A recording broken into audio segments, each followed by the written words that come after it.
श्रीमन्नारायण। श्रीमन्नारायण। आज आप अपने मन से कुछ भी सुनाइए, कोई भी प्रसंग सुनाइए। और मंदोदरी, जैसे कि आपने बताया था पिछली कथा में कि पंचकन्या थी, जी, तो उसके ऊपर कुछ प्रकाश डालिए। अपने मन से सुनाएं और मंदोदरी को उसमें लाएं। जी चलिए, हम चल रहे हैं सुंदर कांड की तरफ, जी जी जहाँ पे जटायु के भाई संपाति जी का जब मुलाकात होता है बंदरों से, जी समस्त बंदर खोज में निकलते हैं ना सीता मैया के, जी तो पहले ये लोग एक गुफा में चले जाते हैं जी पानी की तलाश में। वहाँ पे स्वयं प्रभा मिलती है। जी स्वयं प्रभा के बारे में जानते हैं? स्वयं प्रभा एक विश्वकर्मा की बेटी थी, हेमा, जी जो कि अपने नृत्य से, डांस से शिव जी को बड़ा प्रसन्न करके एक वरदान ले लिया था, जी एक बहुत बड़ा विशाल भवन। जी ठीक है। काफी समय तक वहां तपस्या की, पूजा पाठ की, और जब जाने लगे तो अपने दासी को, जिसका नाम स्वयं प्रभा था, वहां का मालकिन बना दिया। जी अब बोली कि यहाँ तब तक रहो जब तक कि श्री राम से तुम्हारी मुलाकात न हो जाए। जी सीता की खोज के समय यहाँ बंदर आएंगे, उनको रास्ता बताना, तुम चली जाना श्री राम के पास। वैसे ही हुआ। जब खोज में गए तो कई टोली बनी जिसमें अंगद, जिसका प्रतिनिधित्व कर रहे थे, जी वो पूरी टोली पानी की तलाश में पहुंच गई स्वयं प्रभा की गुफा में। उससे पहले इन लोगों ने लाखों राक्षसों को मारा, जी पूरे बंदरों ने, जी क्या सोच करके कि यही रावण है, यही रावण है। वो लोग इतने जुनून में थे कि रावण को मारने के चक्कर में लाखों राक्षसों का संहार कर दिए। जब उस गुफा में पहुंचते हैं तो स्वयं प्रभा, बहुत दिव्य प्रभा, स्वयं प्रभा माने दिव्य एक प्रकाश उसके अंदर था। जी वो समझ गए कि ये राम के दूत सब बंदर लोग आए हैं। तो अपने विषय में बताती है कि मैं कौन हूँ, स्वयं प्रभा मेरा नाम है। और उन लोगों से कहते हैं क्या हमसे चाहिए, तो लोग केवल एक कह रहे हैं कि मैं यहाँ फंस गया हूँ इस गुफा में, जिधर ही जा रहा हूँ उधर ही गुफा कहीं ना कहीं बंद हो जा रही है, तो हमको बाहर निकाल दीजिए, समुद्र के तट पे पहुंच जाए। उसने कहा ठीक है। तो स्वयं प्रभा ने कहा आंख बंद करो। सबने, बंदरों ने आंख बंद किया। समस्त बंदर जब आंख खोल रहे हैं तो समुद्र के तट के सामने पहुंचते हैं। जी और ये स्वयं प्रभा चली जाती है राम जी के पास, उनका आशीर्वाद लेते, दर्शन लेकर के स्वर्ग चली जाती है। लोग स्वर्ग क्यों जा रहे हैं? क्योंकि जितने लोगों का जन्म हुआ था, तो कोई स्वर्ग से आया था, कोई वैकुंठ से, कोई ब्रह्मलोक से। जो जहां से आया था श्री राम जी का दर्शन करके फिर वो वहीं चला जा रहा था। ठीक है। जी जी तो फिर वहां पे संपाति की भेंट होती है बंदरों से। जी संपाति और जटायु दो भाई थे। संपाति बड़े भाई और जटायु छोटे। दोनों किसके लड़के थे? ऋषि कश्यप और विनीता के जो पुत्र थे अरुण, जो कि सूर्य जी के सारथी हैं। हमने कथा सुनाया होगा ना। तो उन्हीं अरुण और सेनी, उनकी पत्नी से दो लड़के पैदा हुए थे। एक का नाम था संपाति, एक का नाम था जटायु। जटायु जैसे कि सीताहरण के समय रावण से युद्ध करते हुए मारे गए, उनका दाह संस्कार प्रभु श्री राम जी ने ही किया। बड़े लक्की थे भाई जटायु। और दशरथ के मित्र भी थे, राजा दशरथ के जटायु। और संपाति वहीं बैठा था, बोला कि अरे बड़े बंदर आ गए हैं, सबको मैं खाऊंगा। खाने के लिए बोला आओ हमारे पास, हमको सबको खाना है। तो बंदर काहे जाए उनके पास, बहुत बड़ा विशाल उसका शरीर था संपाति का। तो बंदर ने कहा बताइए, एक गिद्ध ये है। ये लोग क्या है, गिद्ध जैसे थे। एक गिद्ध ये है कि खाने की बात कर रहा है, एक गिद्ध जटायु थे जो कि श्री राम जी का सहयोग करते करते सीता माँ की रक्षा करते हुए अपने प्राणों को त्याग दिया। फिर संपाति बोलते हैं ना कि मेरा भाई जटायु मारा गया। फिर बंदरों ने पूरी कथा सुनाया। तब इन्होंने अपनी कथा सुनाया कि मेरे पास पंख नहीं है। उसका कारण क्या है कि मैं और मेरा छोटा भाई जटायु बस सूर्य के पास जाने के हम लोगों ने ठानी, और वहां तक पहुंचते उससे पहले हम लोग जलने लगे। जब मेरा छोटा भाई का पंख जलने लगा तो अपने पंखों से मैं उसको ढक लिया। वो तो बच गया, लेकिन सूर्य के टेम्परेचर से मेरे पंख जल गए और हम दोनों धराशायी होकर के जमीन पे गिर गए। वो बच गया, वो तो अभी उड़ रहा था, लेकिन मैं तब से उड़ नहीं रहा हूँ।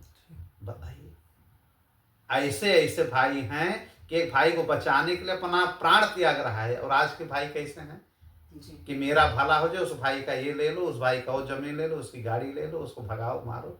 हाँ, ये है चल रहा है। तो ये जहाँ जटायु तो भाई ठीक रहते हैं, जहाँ ये गिरते हैं संपाति, वहां जो है चंद्र शर्मा नामक एक ऋषि थे, मुनि थे, तपस्या कर रहे थे। उन्होंने देखा कि गिद्ध गिर गया असहाय होकर के, तो संपाति ने कहा प्रभु मैं गलती से आपके पास गिर गया हूँ, जी श्राप मत दीजिएगा। तो उन्होंने मुनि ने कहा कि नहीं श्राप नहीं दूंगा, चलो ठीक है मैं तुमको एक आशीर्वाद दे रहा हूँ, तुम्हारे पंख पुनः नए आ जाएंगे। कब? जब आने वाले समय में समुद्र तट के सामने बंदरों को तुम सीता माँ की खोज का पता बताओगे कि सीता कहाँ चली गई है। जी तब इसको याद आ जाता है, संपाति से कहता है कि ओ हम देख रहे हैं कि सीता को यहाँ से रावण ले गया था, लेकिन मैं बचाने में असमर्थ हूँ। ठीक है, जी जी यहाँ से 100 योजन दूर मैं अब भी देख रहा हूँ। मतलब गिद्धों की आंख बहुत बड़ी है। पहले बचपन में आप लोग जी, देखे जी। होंगे, गिद्ध जब कोई मर जाता है तो उसकी लाश ना जी, उसको जी। खाने के लिए कहाँ कहाँ से चले जाते हैं, तो गिद्ध लगभग गायब है। तो संपाति ने कहा 100 योजन दूर यहाँ से, मतलब 1200 किलोमीटर दूर एक लंका है, हमको यहीं से दिख रहा है, बंदर देख रहे हैं, कहीं दिखे नहीं रहा है, जी कारण मुझको दिख रहा है वहाँ अशोक वाटिका है, जी उसी में वृक्ष के नीचे माता सीता दीन दुखी होकर के दुर्बल होकर के बैठी है। तुम लोग जा सको जाओ, मैं तो जा नहीं पाऊंगा। यही बात करते करते उनको नए पंख आ गए और वो बड़े खुश हो गए कि मैंने राम जी का बताइए, राम का थोड़ा सा उन्होंने सहयोग किया, पुनः उनके पंख आ गए। जी फिर उन्होंने कहा कि मेरा बेटा मुझको छोड़ के चला गया है, क्योंकि उसने कहा सीता माँ को बचाओ, मैं बचा नहीं पाया। वो बोले कि बहुत धृष्ट आदमी हो, कुछ तो कोशिश करना चाहिए। आज तक वो लौट के नहीं है। संपाति ने अपना दुख बताया, ऐसी सी बात है। जी अच्छा, एक अरुण के भाई गरुड़ थे ना, जी जी उनका एक लड़का है, उसका नाम था सुमुख। सुनो, वो भी बहुत बलशाली था, गरुड़ का पुत्र। गरुड़ का पुत्र सुमुख था। चलिए हम अपने मन से इतना सुना दिए। जी जी अब हनुमान जी को जामुन याद दिलाते हैं उनके शक्ति को, आप लोग जानते ही हैं। जी जी फिर ये 100 योजन उस पार जाने के लिए तैयार होते हैं, विशाल काय अपना शरीर बनाते हैं। जी जिस पर्वत पर से वो जंप लेते हैं उड़ने के लिए, वो पर्वत जमीन में फंस जाता है। ठीक है, फिर 100 योजन माने 1200 किलोमीटर ये उड़ते हैं। जी। तो बीच में समुद्र मैनाक पर्वत से कहते हैं। मैनाक कौन है? सोने चांदी का एकदम दिव्य रत्नों से बना हुआ एक पर्वत, जी ठीक है, सोने का बना हुआ, जो कि समुद्र के अंदर धंसा हुआ है। क्यों? उसको मैनाक पर्वत को राजा दशरथ ने बचा लिया था, क्योंकि इंद्र हर पर्वत को काट रहे थे। जी पहले के पर्वत क्या होते थे कि उड़ रहे थे, इतने बड़े बड़े पर्वत जहीं जाता उड़ करके चले जाते, तो लोगों को प्रॉब्लम होती। जी। तो इंद्र के पास शिकार के तो सारे पर्वतों को काट काट करके उनके पंखों को काटने लगे कि जहां हो वहीं रहो। जी जब इनको काटने गए तो राजा दशरथ इंद्र के मित्र थे। जी जब ये निवेदन करने लगे मैनाक कि मुझे बचा लीजिए, तब उन्होंने इंद्र से कहा कि इनको समुद्र के अंदर कर दीजिए, इनको काटिए मत, जी ये जब इच्छा हो ऊपर नीचे आ जा सके, किसी को हानि नहीं पहुंचाएंगे। तब से इंद्र ने छोड़ दिया है, समुद्र के अंदर ही मैनाक पर्वत रहने लगे। जी तो समुद्र ने कहा कि आपके मित्र जो दशरथ थे, उनके जो लड़के श्री राम भगवान जी हैं, उनकी पत्नी का हरण हो गया है, जिसकी खोज के लिए हनुमान जी जा रहे हैं। कुछ तो इनका उपकार करो, जी थोड़ा सा ऊपर हो जाओ, 1200 किलोमीटर बहुत दूर है, जी तो हनुमान जी उस पर थोड़ा स्टे हो जाए जी और थोड़ा सा विश्राम करके निकले। मैनाक पर्वत ऊपर आए, तो हनुमान जी ने कहा ना, राम काम बिनु मोहि कहाँ विश्राम, जी राम के काम के बिना मुझे कोई विश्राम नहीं है। उसने कहा थोड़ा हमको टच तो कर लीजिए, आशीर्वाद दे दीजिए। तो हनुमान जी उसको छूते हुए निकल जाते हैं। फिर आपने सुना होगा एक सुरसा आती है जी जी ना, नागों की माँ है। जी। ये सुरसा कौन है? जो इतना बड़ा मुंहबाती है कि मैं खा लूंगी। देवताओं ने भेजा था कि हनुमान जी का बल और बुद्धि का परीक्षण लेकर के आओ, कि ये सही ढंग से वहां काम कर पाएंगे कि नहीं कर पाएंगे। देवताओं को हमेशा शक रहता था। जी तो सुरसा कौन है? कश्यप ऋषि की पत्नी, और जो राजा दक्ष थे उनकी बेटी। ठीक है, मतलब एक तरह से पार्वती जी की हाँ बहन। हाँ। जी तो पार्वती जी की नहीं, सती की, सती की। सती जी की।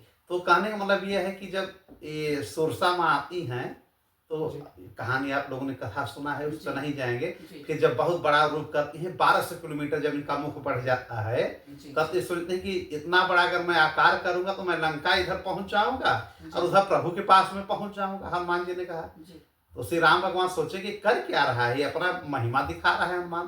तो उन्होंने एकदम छोटा सा रूप करके उनके, चूंकि उस सुरसा ने कहा मैं तुमको खाऊंगी, जी तो उनके मुख में जाके कान से निकल जाते हैं।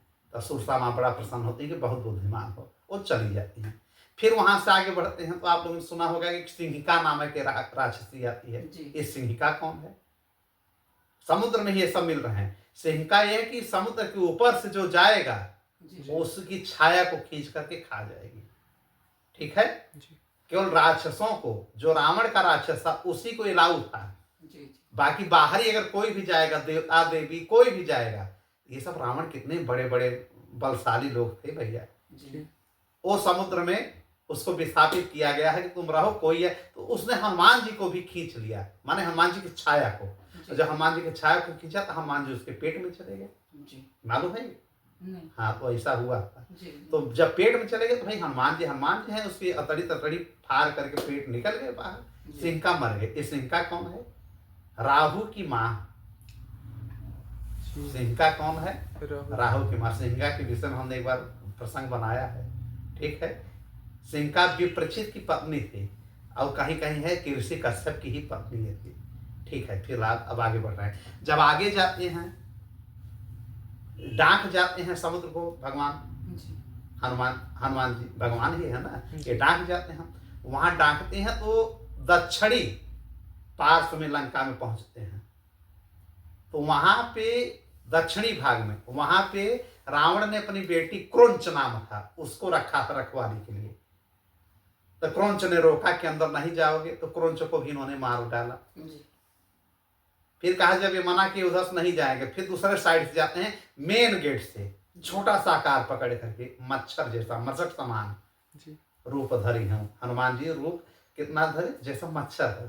ठीक है, जी लेकिन वहां पे एक राक्षसी थी जिसका नाम था लंकनी।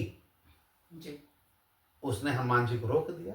हनुमान जी सोचे भैया हम तो इतना छोटा रूप पकड़े हैं कि आंखों से कोई देख नहीं पाएगा, मच्छर में भी बहुत छोटा, जी और इतनी बड़ी ये लंकनी कैसे देख रही है? तो बोली तुम हमको देख कैसे रही हो? कहा मुझे वरदान मिला है, बिना मेरे आदेश का यहाँ पे एक मच्छर एक तिनका लंका में नहीं जाता है। मैं चोरों को खाने के लिए ही तो यहाँ पर हूँ, जी कहीं से चोर जाएगा मैं उसको खा जाऊंगी। जी। मतलब रावण कितनी अपनी व्यवस्था किया था अपने बचाव के लिए, बिना रावण के आदेश का कोई नहीं जाएगा वहां पे।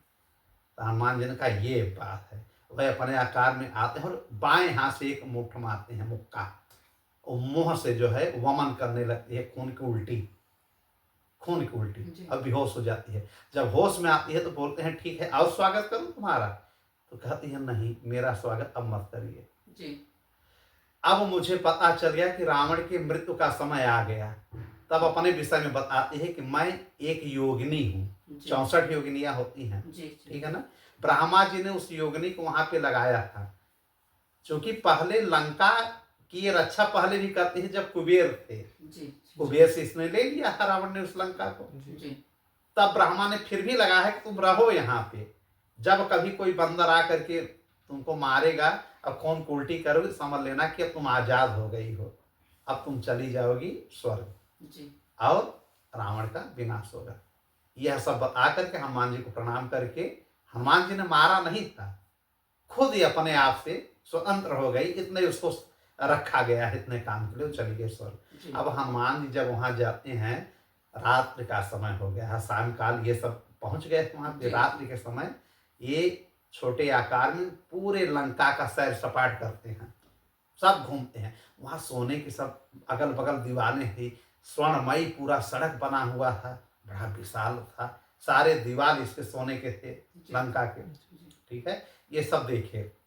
फिर जा करके देख रहे हैं एक बड़ी सी गुफा है जहाँ पे कुंभकर्ण सो रहा है। जी फिर आगे जा रहे हैं तो देख रहे हैं कि मंदिर बना हुआ है, छोटा सा घर है लंका के अंदर ही। जी वहां पे विभीषण, रात का समय है, हरे राम राम राम हरे हरे हरे, ये सब कर रहा है, कीर्तन हरि कीर्तन कर रहा है, और समझ गए कि ये भक्त है। फिर आगे बढ़े तो रावण का देख रहे हैं कि राजगृह, वो कौन सा राजगृह? जो रंग महल बनाया हुआ था, जी जिसमें करोड़ों पत्नियों के साथ रंगेलिया मनाता था। वहां जब घुस रहे हैं तो केवल औरतें ही औरतें, तमाम प्रकार की, जी लाखों नहीं करोड़ों की संख्या में। हनुमान जी को मौज के लिए सबके कपड़े निकाल दिए, रावण को भी नंगा कर दिए, जी मंदोदरी को छोड़ करके। मंदोदरी को क्यों छोड़ दिए, कपड़े नहीं निकाले? ये सोच करके उनको ये भ्रम हुआ कि ये सीता माँ है क्या। जी आनंद रामायण में इसका बहुत बढ़िया उल्लेख है जी। कि ये सीता माँ है। इतनी चमक मंदोदरी के अंदर थी कि ये सोचे सीता है। फिर उनके लगा कि सीता ऐसा करेंगे नहीं, जी तो तो सीता और पार्वती का रूप आकार लगभग एक जैसा था। ये वहां से भ्रमित होकर के बोले कि ऐसा नहीं करेंगे कि ये लंका देख करके, इतना बड़ा महल देख करके राम को कहीं इन्होंने पद त्याग तो नहीं कर दिया। तमाम प्रकार के हनुमान जी के प्रश्न आए जी मन में। लेकिन वहां से ढूंढते ढूंढते जाते हैं तो एक अशोक वाटिका, एक अशोक का वृक्ष था। वहां पे सीता माँ राम राम कहते हुए दीन दुर्बल अवस्था में बैठे तो समझ गए कि वहां पे कई राक्षसियां थी। त्रिजटा नामक राक्षसी भी वहां पे थी। त्रिजटा कौन है? विभीषण की लड़की। वो माता सीता की बड़ी अच्छे से सेवा करती थी। जी जी इसकी कहानी अलग है पूर्व जन्म की, उस पर बाद में जाएंगे। अब यहाँ पे प्रश्न आता है कि मंदोदरी को सीता इन्होंने समझा, ऐसा क्यों? अब इसी में आपका प्रश्न हम ला रहे हैं कि मंदोदरी कौन है। जी जी अगर हम आनंद रामायण के अनुसार चलेंगे तो मंदोदरी जो है जी की उत्पत्ति कैसे होती है? भगवान विष्णु के चंदन से जी मंदोदरी की उत्पत्ति होती है। भगवान विष्णु ने अपने चंदन से एक बहुत दिव्य कन्या को पैदा किया, जिसको मैं दानव को दे दिया और मैं दानव से रावण ने लेकर के शादी कर लिया। ऐसा क्यों हुआ? ये घटना उस समय की है जब रावण की शादी नहीं हुई थी। जी रावण ने शूर्पणखा की शादी कर दी थी, जी रावण की शादी नहीं हुई थी। अब उस समय ये पाताल लोक में इसकी माँ कैकसी रहा करती थी। जी ये लंका में रहता था, पाताल में इसके सब परिवार वाले, वंश वाले। ठीक है। तो कैकसी ने एक बार कहा कि तुम मेरे बेटे इतने बलशाली हो, एक काम ये करो कि शिव जी से उनका एक आत्म शिवलिंग लेकर के आओ, जो उनकी आत्मा से स्वतः प्रकट हो। उस शिवलिंग को लेकर के आओ, उनकी मैं पूजा करूंगी। जी तो रावण ने कहा कि तो शिवलिंग आपके पास था माँ? कहा शेष नाग जब सांस लेते हैं जी तो ये पाताल भी हिलने डोलने लगा। उसी में शिवलिंग हमारा कहीं खो गया, बहुत ढूंढी पाई नहीं। जी न जाने कहाँ सागर में घूम, भाई पाताल के नीचे सब सागर पानी ही है, कहीं गुम हो गया है। तो इन्होंने कहा ठीक है, कहा शिव जी से लाना, तुम शिव जी के भक्त हो। तो कैकसी माँ की आदेश और आज्ञा का पालन करते हुए शिव जी के पास जाता है रावण। ठीक है। जी वहां जाता है और शिव जी की स्तुति करता है, खूब गायन करता है, खूब शिव स्तुति करता है। शिव जी प्रसन्न हो जाते हैं। जी तो रावण के मन में आया कि मैं अपनी माँ का भी काम कर दूं और अपनी शादी की भी व्यवस्था कर लूं। जी कुंवारा हूं मैं, ये पहले की बात में बता रहा हूं। जी जी तो इसने दो वरदान मांगा।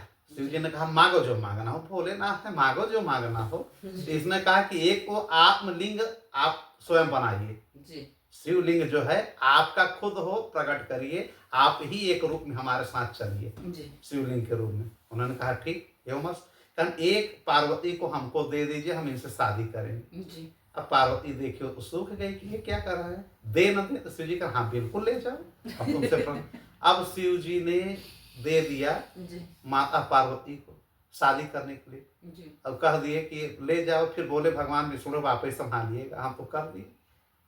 ये बिगाड़ते हैं और भगवान विष्णु उसको बनाते। अब ये हाथ पकड़ा, जैसे पार्वती माँ का, पार्वती ने कहा मेरा हाथ मत पकड़ो, मैं चल रही हूँ साथ साथ, जी तुम शिवलिंग को संभालो। जो आत्मलिंग है उसको आत्मलिंग भी कहा गया, जी शिवलिंग है, इसको लेकर के चलो। लेकिन शिव जी ने कहा कि देखो इनकी तो बात मैं नहीं कर रहा हूँ, पार्वती के ले जाओ शादी करो स्त्री बनाओ, लेकिन हमारी शिवलिंग को जहां रख दोगे मैं वहीं स्थापित हो जाऊंगा, इसलिए कहीं रखना मत। या लंका में स्थापित करना या अपने माँ के पास जहां ले जाना हो रखना मत। इसने कहा ठीक है, लेकर के चल दिए। अब अंदर ही अंदर पार्वती माँ थोड़ा सा शिव जी से नाराज हो गई कि यार ये क्या है, अब हमको कौन बचाएगा। फिर इन्होंने स्मरण किया, सुमिरन किया भगवान विष्णु का। भगवान विष्णु इनके भाई भी लगे गए। अब भगवान विष्णु समझ गए कि हमारी बहन के साथ भाई अब गलत हो रहा है। फिर वो अपने जितना चंदन लगाए थे शरीर में उसको निकाल निकाल के उसके मैल से एक कन्या, दिव्य कन्या बना दी और ले गए पाताल में। मैं दानव को दे दिए। मैं दानव कौन है? ऋषि कश्यप जी ऋषि कश्यप जी और दिति। ऋषि कश्यप की एक पत्नी थी दिति, जिनसे राक्षसों का जन्म, उनसे दैत्यों का जन्म हुआ था जी जी दिति से। तो ये दिति और इनका पुत्र था मैदानव। जी मैदानों को दे दिया और कहा कि अब जब रावण आएगा तो आप इसको दे दीजिएगा, इससे शादी करा दीजिएगा। उसने कहा ठीक है प्रभु कोई बात नहीं। जी वो नहीं समझ रहा है कि क्या लीला हुआ है। और वो कहीं पूछेंगे तो बता देना कि शिव जी ने हमको दिया है, बस इतना ही बताना, जी आगे की कोई कथा मत बताना, मेरा नाम मत लेना। उसने कहा प्रभु ठीक है। विष्णु भगवान बहुत चालाक है। कहने कहना कि शिव जी ने लाया हमको दे दिया, अब कौन है हमको नहीं पता। जी अच्छा, मैं दानव की पत्नी का नाम हेमा था, ठीक है। तो मैं दानव और हेमा ने इनको बहुत अच्छे से रखा कि भाई कोई दिव्य आत्मा है। जी जी और फिर एक ब्राह्मण का रूप पकड़ करके अब ये पैदल ही जा रहा था। जी कौन? रावण। क्योंकि उन्होंने कहा कि देखो पुष्पक विमान से हमको मत ले जाना जी कि उड़ करके पहुंच जाओ, जी कहा पैदल ले जाओ, एक मेरी शर्त है, तुम्हारे बल का भी हम पर। अरे कहे हमारे पास बहुत बल है कि कोई दिक्कत नहीं। वो पैदल ही जा रहा था। जंगल में विष्णु भगवान मिल गए ब्राह्मण के रूप में। जी अब बोले कि अरे मैं आपको पहचान रहा हूँ, आप दशानन है, रावण है ना। वो बड़ा प्रसन्न हो गया, मुझको कौन नहीं जानता है। कहा हाँ मैं भी जानता हूँ, आप बहुत बड़े ज्ञानी हैं, आप त्रिकालज्ञ हैं, जी लेकिन आपके पास दिव्य दृष्टि नहीं है। रावण कहा क्यों? कहने किसको ले जा रहे हैं आप? कहने जगत जननी पार्वती हैं, इनसे शादी करने। अरे कन बेवकूफ बन गए हो तुम। जी ये नकली पार्वती को ले जा रहे हो, ये आर्टिफिशियल पार्वती है, कृत्रिम पार्वती है। जी तुमको क्या लगता है कि भोलेनाथ अपनी पत्नी को दे देंगे? कहा अरे भोले भंडारी हैं, उनसे जो मांगो मिल जाएगा। कहा यहाँ उनको पहले ही पता था। विष्णु भगवान बोल रहे हैं कि भोलेनाथ को पहले ही पता है कि रावण तुम आओगे और उनकी पत्नी को मांग लोगे, इसलिए अपने असली पत्नी को वो पाताल में छोड़ के चले आए हैं मैदानों के पास। जी और एक नकली एक पार्वती बना करके तुमको पकड़ा दिए हैं। कहा मैं कैसे भरोसा कर लूं? कहा मैं आ रहा हूं, त्रिकालज्ञ मैं भी हूं, मैं दिव्य दृष्टि से देख रहा हूं। तुम कहे ये शिवलिंग भी लाए हो, ये भी लाए हो, जी तो ये नकली ले रहे हो, नकली से शादी करना हो कर लो, हमें कोई दिक्कत नहीं है, लेकिन असली करना है तो पाताल लोक में। कम पाताल लोक में क्यों ले गए? कल इसलिए ले गए कि पाताल लोक तुम्हारा घर भी है, जी वहां तुम खोजने नहीं जाओगे। जी। अगर स्वर्ग में पार्वती को रख देंगे जी और यहाँ पृथ्वी पे तो तुम लड़के ले लोगे, वहां सोचोगे कि वहां अरे हमारे साथ छल हो गया, फिर लौटा वहां से। कहा हमको तुम भी चलो सामने। कहा चलो। फिर पहुंचते हैं कैलाश। तो भोलेनाथ सब देख रहे हैं, खुश हुए कि चलो अब आया हो। कहा कि आपसे मुझे ये उम्मीद नहीं थी। रावण नाराज हुआ। जी भोलेनाथ ने कहा क्या हुआ? कहना आप नकली पार्वती को दे रहे हैं, मैंने आपकी पार्वती से शादी करने की इच्छा जाहिर की। अरे कहन भैया असली है, ले जाओ शादी कर लो। कहन ये ब्राह्मण, कहा ब्राह्मण के चक्कर मत पड़ो, ब्राह्मण कहीं कहीं धोखा देते हैं, ये ठगी ब्राह्मण है। बता भी रहे हैं भोलेनाथ की ठग रहे हैं ये। तो ब्राह्मण देव कह रहे हैं कि देख रहे हो रावण, देख रहे हो मैं तुम्हारे भले की बात कर रहा हूँ, ये भोले बाबा ऐसे आपको वरदान देना चाहिए। अरे देना हो असली दीजिए। तो कुछ नहीं बोले।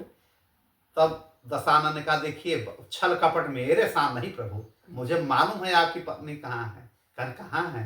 कह रसातल में, पाताल में, मैदानों के पास। जी तो मुस्कुराने भोलेनाथ मंद मंद मुस्कुराने, कहना धोखा खा जाओगे बाद में हमसे मत कहना। अरे कहन पकड़ो इसको पहले, आप बैठाओ, हम जान रहे हैं कि अपनी पत्नी थोड़ी।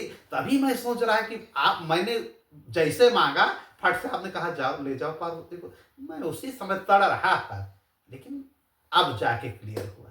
कहा नहीं लोगे कन्फर्म है इनको? कहा नहीं। कहा वहां कोई बवाल मत करिएगा, मैदानों के पास जो लड़की कन्या है जी पार्वती उनको लाइएगा मत। करना ही मैं वहां से कुछ नहीं लाऊंगा, जाओ तुम ले लो भैया। तब वहां जाने लगा। जी फिर शिवलिंग को लेते फिर साथ साथ ये ब्राह्मण भी जा रहे हैं, खूब बातचीत हो रही है, अच्छी अच्छी बातें हो रही है। जी फिर अब भगवान विष्णु सोचे कि एक लीला तो हमारी हो गई, पार्वती को मैंने बचा लिया। ये राक्षस अगर शिवलिंग लेके चला जाएगा पाताल में, जी फिर ये भी नहीं ठीक है। वहां के लोग इनको प्रसन्न करके भोलेनाथ को डेली कोई ना कोई आशीर्वाद वरदान मांगेंगे, कितनी बार मैं प्रकट होऊंगा। जी फिर उन्होंने लीला रचा, रावण को लघु शंका लग गई, जी बहुत तेज है। लघु शंका माने टॉयलेट, पेशाब लग गए कहने का मतलब। फिर इसने कहा कि ऐसा है ब्राह्मण, थोड़ी देर के लिए ये शिवलिंग पकड़ लो, जमीन पर नहीं रखना है, नहीं तो फिर यहीं स्थापित हो जाएंगे। जी मैं थोड़ा सा लघु शंका करके आता हूँ। भगवान विष्णु ने कहा मेरा काम हो गया। कहा देखो मैं कमजोर हूँ, इतना हमारे पास बल है नहीं, साथ चल रहा हूँ, थक गया हूँ, लेकिन चलो कुछ समय के लिए मैं ले रहा हूँ, लेकिन ज्यादा टॉयलेट मत करना, ज्यादा लघु शंका मत करना, समय से आ जाना। मैं दिन दूरबा कितना संभाल पाऊंगा, नहीं मैं यहीं पे रख दूंगा और चला जाऊंगा, समझ लेना। हाँ, सारी बात उन्होंने बता दी। उसने कहा इतनी तेज से लघु शंका लगी है कि मैं यहीं कर दूंगा, ये शिवलिंग भी दूषित हो जाएगा, पकड़ो। इन्होंने पकड़ लिया। अब रावण जाके वहां इतनी देर तक लघु शंका करता है कि अभी तक सुनने में आता है कि वहां तालाब एक बना हुआ है उसके लघु शंका से, जहाँ पे रखा था। कुछ दूर जाके किया, भर गया तालाब, अभी तक नहीं सूखा है। तो भगवान विष्णु को मौका मिल गया कि काफी समय लगा रहा है, वहीं पे स्थापित किया। बोले भोलेनाथ अब यहीं पे रहिए, यहीं पे लोगों को दर्शन दीजिएगा, कहाँ राक्षस के यहाँ जा रहे हैं। भोलेनाथ ने कहा ओके, यो मस्त। फिर प्रणाम किया विष्णु भगवान ने। माने कि हर जगह लगभग शिवलिंग को स्थापित करने में विष्णु भगवान की ही भूमिका रहती है। फिर वहीं पे उस आत्मलिंग को उन्होंने स्थापित कर दिया और उसका नाम पड़ गया गोकर्ण लिंग। गोकर्ण एक तीर्थ स्थान भी बन गया, गोकर्ण। गोकर्ण क्यों हुआ? उस शिवलिंग का आकार जैसे कानों जैसा था, अजीब प्रकार से। ठीक है, वो शिव जी ही हैं। वहां आज भी मेला लगता है, तीर्थ लगता है। फिर ये रावण जो है आता है, देखता है ना वो ब्राह्मण है, अब शिव जी वहीं स्थापित हो गए। बोले सत्यानाश। लेकिन अब उस कन्या को लेना है, इनकी पार्वती को लेना है। जाता है पाताल में, मैदानों के पास। मैदानों से कहता है तुम्हारे पास जो कन्या है कोई पार्वती है? कहा हमें नहीं मालूम कौन है भाई। कहा शिव जी देखे गए हैं? कहा हाँ। कहा दो वरना हम लड़ाई करेंगे तुमको मार। कहा लड़ने की कोई जरूरत नहीं है, ले जाओ। जी। तो हेमा ने, माने मैदानों की पत्नी ने, और मायासुर ने इसको, मैदानों ने इसको दे दिया। ये बड़ा प्रसन्न हुआ कि यार बिना लड़ाई झगड़ा के हो गया, मैं पार्वती को पा गया। लेकिन जब देखता है कि बहुत अच्छी सुंदर और दिव्य कन्या है, और पेट इनका बहुत पतला था, मंद था, उदर मंद था। उदर माने पेट, और मंद माने एकदम जीर्ण पतला सा। तो इसका नाम रावण ने ही रख दिया मंदोदरी। उदर जिसका मंद हो, माने जिसका पेट एकदम चिपका हो, पतला हो, तो मंदोदरी नाम रख दिया। और मैदानों बड़ा खुशी हुआ, खूब दहेज दिया, अस्त्र शस्त्र दिया, सोना चांदी दिया, वस्त्राभूषण दिए, शादी कर दी, लेकर के लंका चलाया। बाद में, बहुत बाद में पता चला कि यार ये सब तो छल हो गया मेरे साथ। ये तो उनके माने कि चंदन वगैरह से बना हुआ है विष्णु के। एक कथा मंदोदरी की ये है, और एक कथा आती है उत्तर रामायण में कि मंदोदरी पूर्व जन्म में एक मेढकी थी, और मेढकी के पहले ये एक अप्सरा थी, मधुरा नाम की। मंदोदरी का अगर तीसरा जन्म हम देखें तो पहले एक ही अप्सरा थी, मधुरा नाम की। ठीक है, और ये मधुरा नाम की अप्सरा थी, शिव जी के लिए लगाई गई, उनका जो है पूजा पाठ करने के लिए, देखने के लिए। तो पार्वती जी कई अप्सराओं को रखी थी कि हमारे न रहने पे इनका देखभाल किया करो। तो करती क्या है मधुरा कि शिव जी के ऊपर आकर्षित हो गई थी, प्रेम में मोहित। शिव जी हमेशा समाधि में रहते, तो कहीं उनका गाल पकड़ती, कहीं जटा, कहीं उनको गले से लगाती। एक बार माँ पार्वती आकर के देखती हैं तो ये अश्लील हरकत देखती हैं, तो बड़ी नाराज होती हैं कि यार तुम अप्सरा हो, तुमको इनकी रक्षा के लिए रखा गया है, सेवा सत्कार के लिए शिव जी के लिए रखा गया है, तुम प्रेम और पास में फंसाने के चक्कर में हो, इनके ऊपर कोई फर्क नहीं पड़ेगा। लेकिन मैं तुमको श्राप देती हूँ, तुम मेढकी जैसा उछल रही हो, इनके सर के बगल इधर उधर चार तरफ जाओ, मेढकी बन जाओ 12 साल के लिए। तो वही कन्या जो अप्सरा थी मेढकी बन जाती है, और जा करके 12 साल एक ऋषि की कुटिया के आश्रम के पास रहती है, और डेली वो दूध देते हैं सुबह सुबह ऋषि। जैसे उनके पास काफी गाय थी, कामधेनु जैसी, सबको दूध पिलाते और मेढकी को भी लाते पिलाते थे। तो मेढकी वहां पे बड़ा ज्ञान हासिल कर रही थी, भाई अप्सरा ही थी।